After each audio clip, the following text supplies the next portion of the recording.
Assalamualaikum warahmatullahi wabarakatuh. Shalom, Om Swastiastu, Namo Buddhaya, salam kebajikan untuk kita semua. Perkenalkan, saya Zulfikar Arifudin dari Departemen Ilmu Komunikasi, Fakultas Ilmu Sosial dan Ilmu Politik, Universitas Brawijaya Malang. Di sini saya akan membacakan dan mengamalkan kelima sila Pancasila beserta butir-butirnya.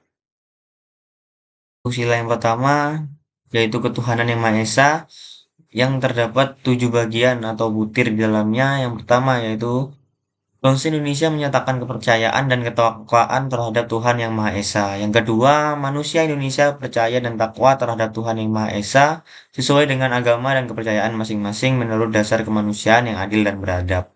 Dan yang ketiga, mengembangkan sikap hormat, menghormati, dan bekerjasama antar pemeluk agama dengan penganut kepercayaan yang berbeda-beda terhadap Tuhan Yang Maha Esa. Yang keempat, membina kerukunan hidup di antara sesama yang beragama dan kepercayaan terhadap Tuhan Yang Maha Esa. Yang kelima, agama dan kepercayaan terhadap Tuhan Yang Maha Esa adalah masalah yang menyangkut hubungan pribadi manusia dengan Tuhan Yang Maha Esa. Yang keenam, mengembangkan sikap saling menghormati kebebasan menjalankan ibadah sesuai dengan agama dan kepercayaan masing-masing. Dan yang ketujuh, yang terakhir, pada sila pertama, tidak memaksakan suatu agama dan kepercayaan terhadap Tuhan Yang Maha Esa kepada orang lain. Kita lanjut kepada sila yang kedua, yaitu kemanusiaan yang adil dan beradab. Terdapat 10 butir di dalamnya. Yang pertama yaitu mengakui dan memperlakukan manusia sesuai dengan harkat dan martabatnya sebagai makhluk Tuhan Yang Maha Esa. Yang kedua, mengakui persamaan derajat, persamaan hak, dan kewajiban asasi setiap manusia tanpa membedakan suku, keturunan, agama, kepercayaan, jenis kelamin, kedudukan sosial, warna kulit, dan sebagainya.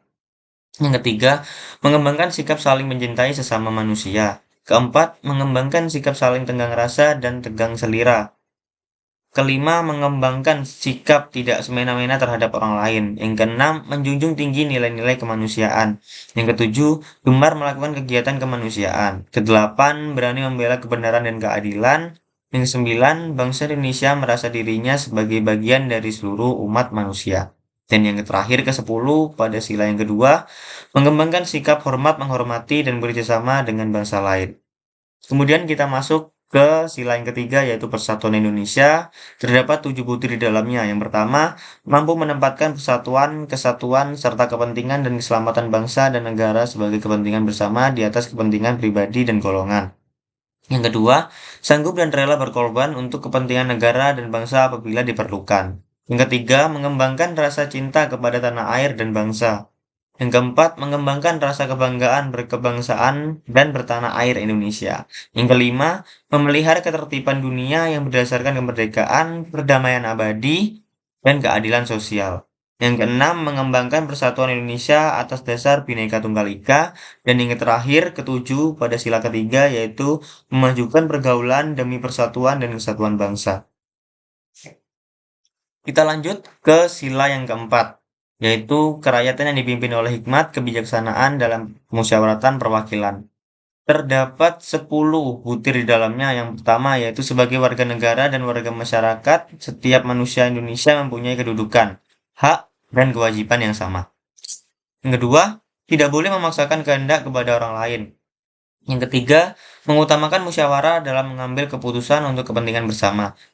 Yang keempat, musyawarah untuk mencapai mufakat diliputi oleh semangat kekeluargaan. Yang kelima, menghormati dan menjunjung tinggi setiap keputusan yang dicapai sebagai hasil musyawarah.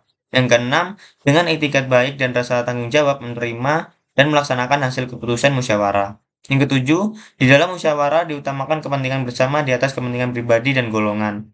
Yang kedelapan, musyawarah dilakukan dengan akal sehat dan sesuai dengan hati nurani yang luhur. Yang kesembilan, keputusan yang diambil harus dapat dipertanggungjawabkan secara moral kepada Tuhan Yang Maha Esa, menjunjung tinggi harkat dan martabat manusia, nilai-nilai kebenaran dan keadilan, mengutamakan persatuan dan kesatuan demi kepentingan bersama. Dan yang terakhir dalam sila keempat yang ke-10 yaitu memberikan kepercayaan kepada wakil-wakil yang dipercayai untuk melaksanakan permusyawaratan. Dan kita masuk ke sila yang kelima, yang terakhir, yaitu keadilan sosial bagi seluruh rakyat Indonesia. Terdapat 11 butir di dalamnya. Yang pertama yaitu mengembangkan perbuatan yang luhur dan mencerminkan sikap dan suasana kekeluargaan dan kegotong royongan. Kedua, mengembangkan sikap adil terhadap sesama. Yang ketiga, menjaga keseimbangan antara hak dan kewajiban. Yang keempat, menghormati hak orang lain. Yang kelima, suka memberi pertolongan kepada orang lain agar dapat berdiri sendiri. Yang keenam, tidak menggunakan hak milik untuk usaha-usaha yang bersifat pemesaran terhadap orang lain. 7. Tidak menggunakan hak milik untuk hal-hal yang bersifat pemborosan dan gaya hidup mewah. Yang kedelapan, tidak menggunakan hak milik untuk bertentangan dengan atau merugikan kepentingan umum. Yang kesembilan, suka bekerja keras. Yang kesepuluh, suka menghargai hasil karya orang lain yang bermanfaat bagi kemajuan dan kesejahteraan bersama. Dan yang kesebelas, yang terakhir, dalam sila kelima, yaitu suka melakukan kegiatan dalam rangka mewujudkan kemajuan yang merata dan berkeadilan sosial. Nah, mungkin itu penjelasan mengenai kelima sila Pancasila dan butiran yang termaktub di dalamnya sesuai yang sudah saya bacakan tadi. Dan saya menegaskan kembali bahwa dari kelima sila Pancasila ini tidak ada satupun yang menyalahi atau melanggar aturan dari agama, melainkan dari kelima sila Pancasila ini semuanya diajarkan dalam ilmu agama. Dan kita seharusnya sebagai generasi muda harus bangga dan cinta dengan Pancasila. Mungkin itu saja dari saya, kurang lebihnya mohon maaf. Wassalamualaikum warahmatullahi wabarakatuh. Shalom, Om Swastiastu, Namo Buddhaya, salam kebajikan untuk kita semua.